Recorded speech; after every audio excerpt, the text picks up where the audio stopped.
journey of faith as I have started to follow Christ began probably when I was born. My father was a Methodist minister and my mother was an unpaid social worker. And from the time I can remember, Christianity was important in my life, and it was just a part of my life. There have been times in my life when it hasn't meant as much or I've struggled with it, but it's always been a part of who I am.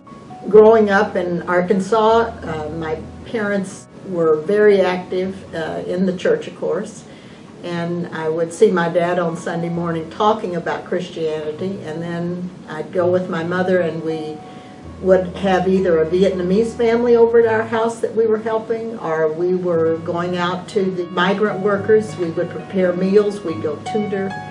There was always a way that my parents were showing me how to be a follower of Christ meant that you didn't just read about it, you did something about it. In my recent years, I had a 1.5 year period where I was divorced after a 44-year marriage to an abusive husband. I had breast cancer. I separated my relationship from one of my daughters, and I moved from one coast to the other. That really tested my faith. I mean, I really wasn't real sure that God was there.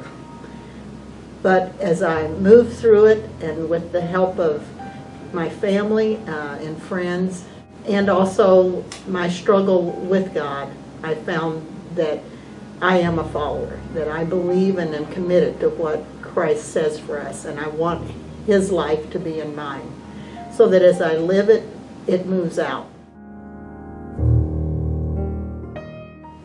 One of the things that I'm very passionate about is a program called Rebuilding Together.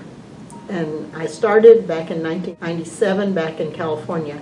It's a program that rehabs low-income homeowners' houses, seniors, disabled, veterans, and now we're moving into families with children. We go in and in one day we try to rehab a home so a person can stay in their home in a healthy and safe place. This is Christ's calling for me. And so I've moved here, and in a short period of time I'm president of the board, and I hope to move forward in that. But to me, that's how being a follower of Christ moves. It moves as you move forward and take what Christ asks us to be out into the world.